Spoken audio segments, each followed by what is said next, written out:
This is Martin Luther King in 1968. And to my great grief, that situation has not changed. The United States, as you know, is the major supplier of armaments to the world. And almost any war being fought anywhere in the world is being fought with weapons made in the United States. I say that with a kind of sadness that brings me to the edge of tears. But I think in the midst of this, one cannot lose hope. There is now, 30 years, a larger commitment, a larger community of people in the United States living nonviolence than at any previous point in my lifetime. There are small communities all over the United States where people commit themselves day after day to resisting the building of nuclear weapons, who are in jail at this moment, some of them for 2, 3, and 8 years. My friends who are in prison because they went into nuclear weapons factories and disarmed nuclear weapons.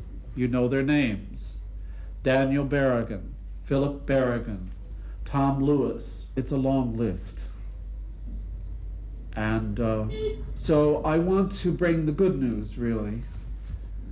We live with the good and bad news every day. Truth and non-violence was the good news Gandhiji could offer to the world, and the goodness of it was proved through his life experiments. This is what made Gandhiji's movements unique in the history of the world. That is, they were conducted non-violently. I think hardly any English people were killed in these movements. And if you compare this, Gandhiji's movements, contrast this movement with the Italian, with the Russian, the American, the French experience, you'll see the difference. India is the only country in the history of the world from where foreign rulers departed shaking hands with her leaders. Could we apply the same principle of non-violence to world wars and such other calamities? Gandhiji made a public appeal to Hitler. He made a public appeal to every Briton against the war. He persuaded them to come to abandon the war and please sit on the table and talk. Ultimately, he will do it.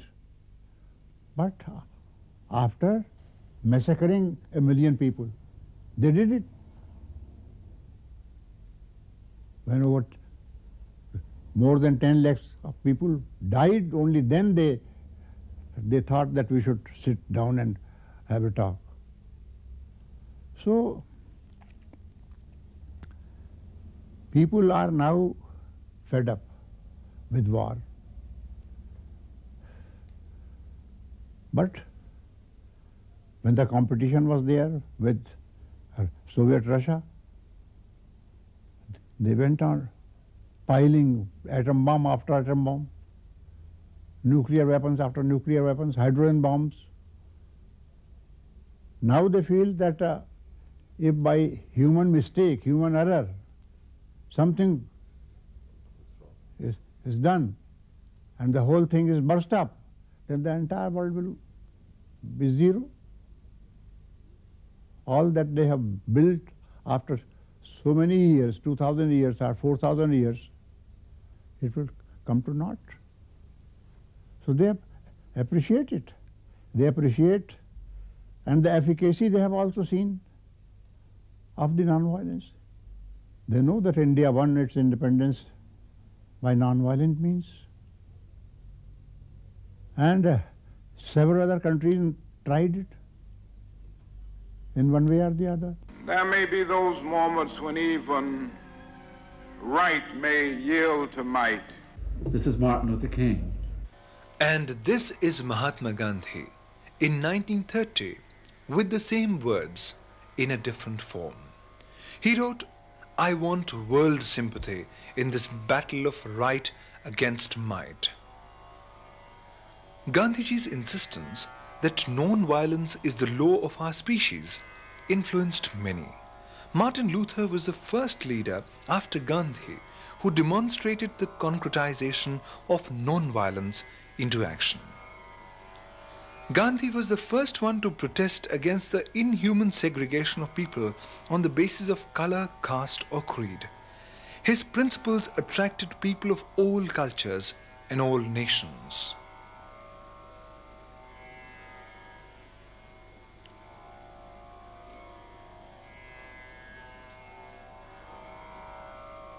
What happened on 7th of June 1893 to M.K. Gandhi at Pietermaritzburg station changed the history of South Africa after a century.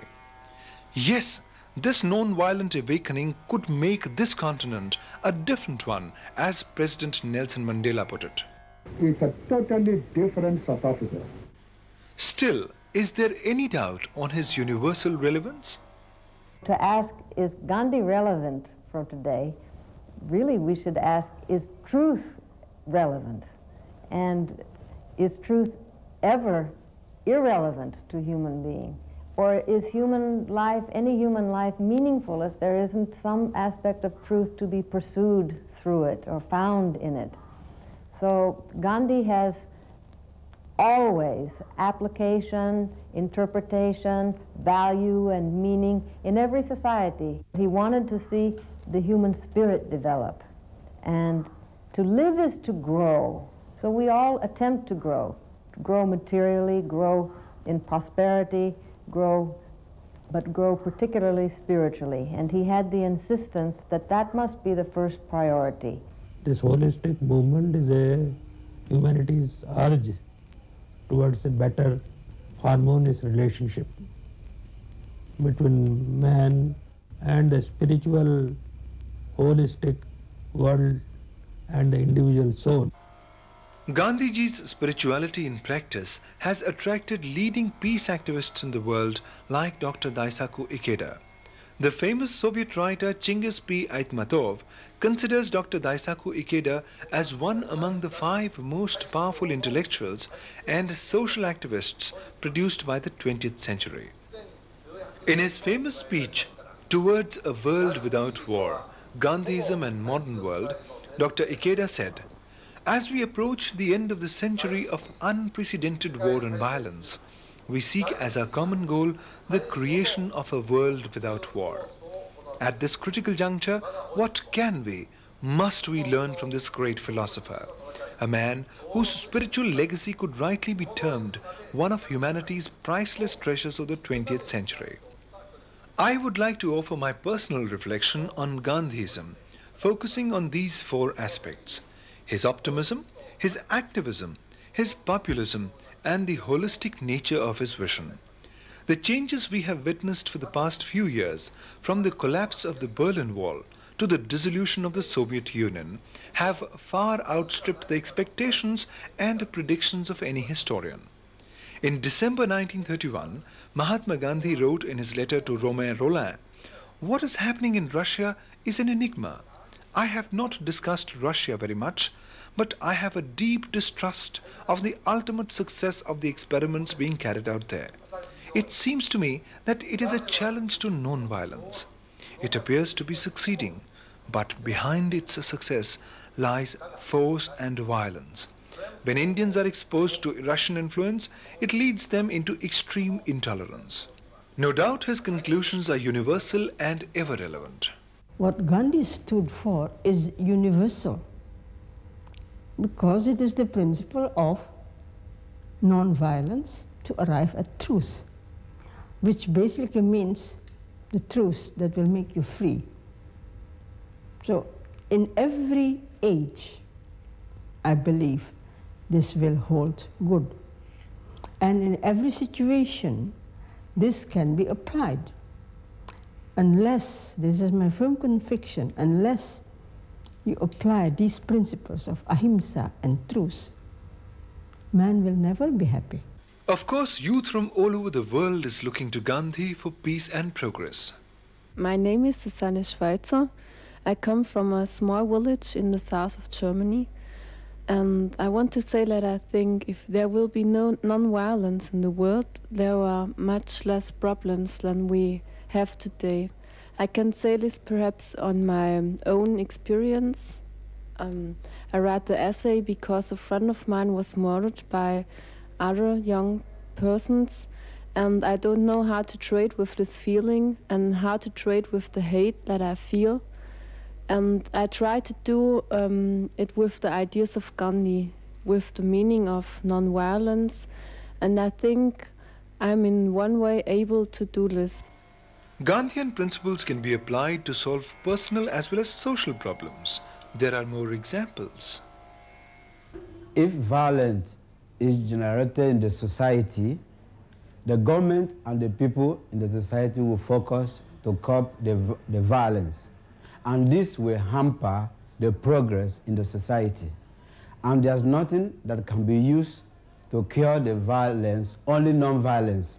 And this message I have to tell you and also take it to Africa. My name is Gregor Wojtasik. I'm also from Germany.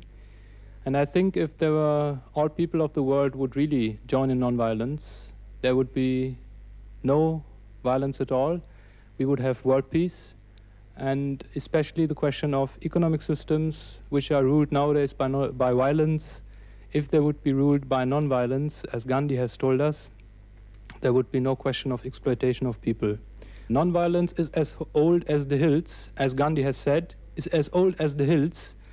So it's an aim to live for, it's an ideal, and I think it's achievable also. I think there's no alternative to Gandhi. The youth throughout the world who had an exposure to Gandhian ideals always show a difference in their attitude and behavior to society. We have to take Gandhi to the younger generation so that they can face the challenges with the help of Gandhian ideals. But the doubt remains amongst a few whether this simple mud house dweller and his village-bound principles can cope up with the challenges and demands of the modern world. Gandhiji wanted to draw the attention of the urban and learned classes to the merits of non-violent social and ecological setup in the villages. He suggested that modernity should not draw man apart from nature. He wanted man to be simple and nature-obedient. Is he orthodox or modern? What do you mean by modern? If it is modern that you use all these gadgets that they push down on you, but I think that the Gandhian view of the Gandhian interpretation of modernity is how to remain independent, self-sufficient in the teeth of changing circumstances, and how to live close to nature. And the only way then is simplicity and self-sufficiency. So we first should have a clear understanding what is modern and what is progress.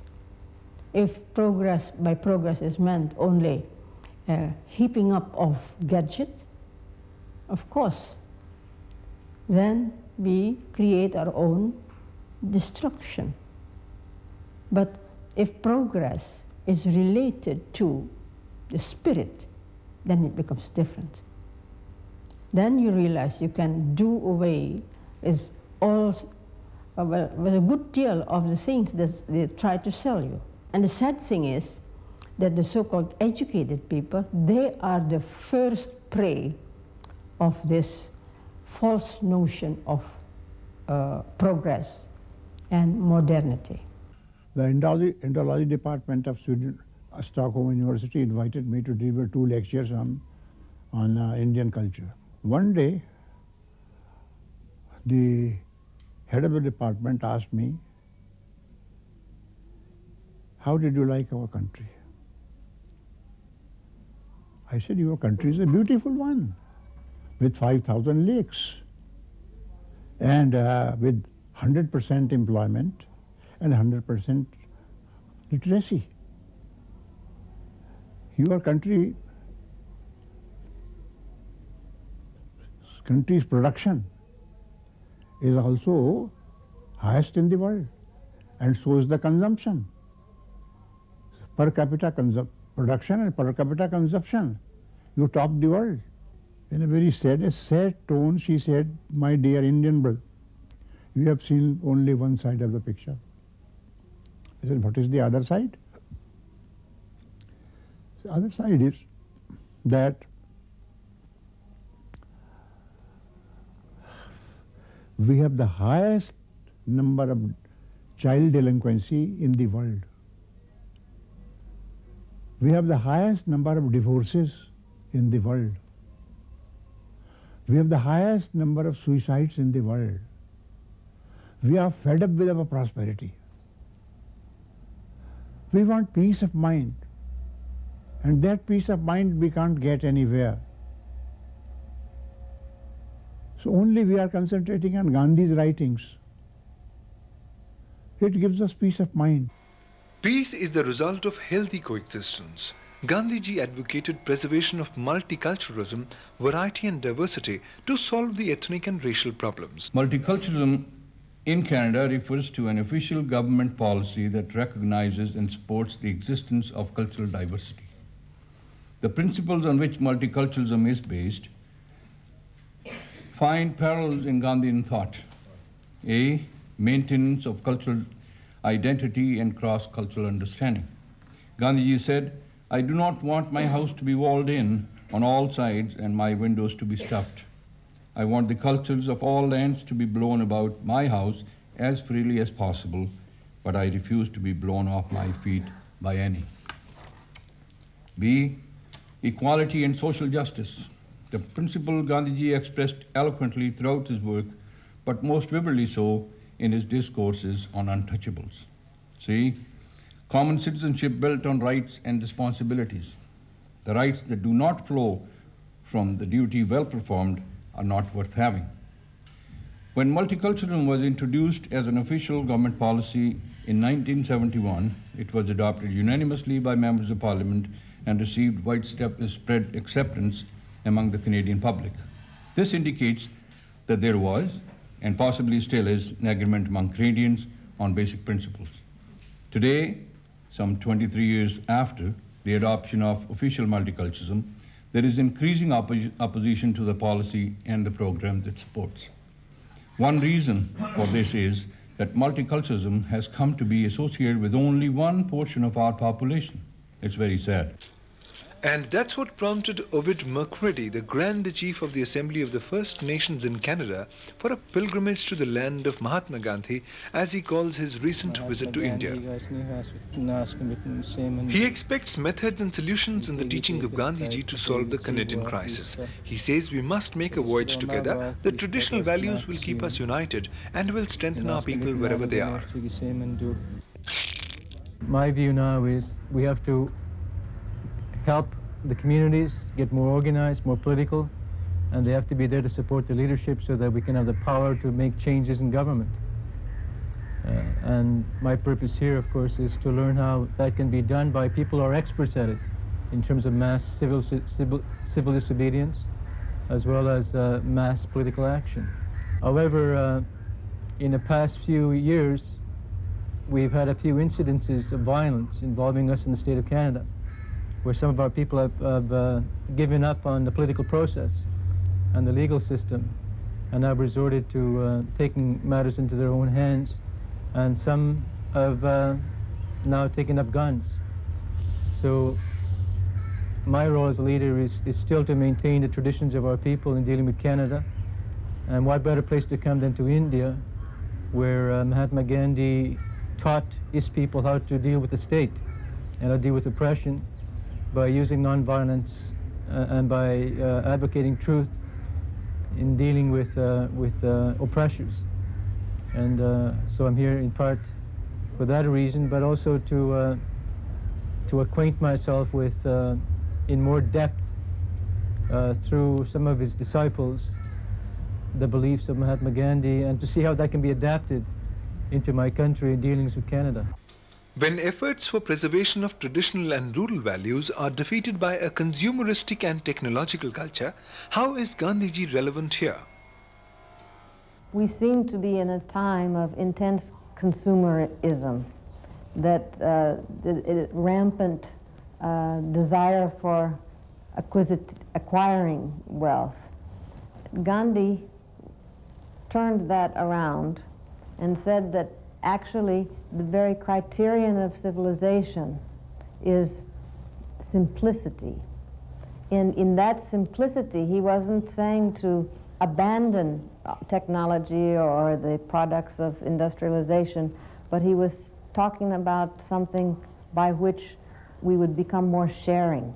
And he said, simplicity is the criterion of civilization, meaning the voluntary and deliberate reduction of selfish wants.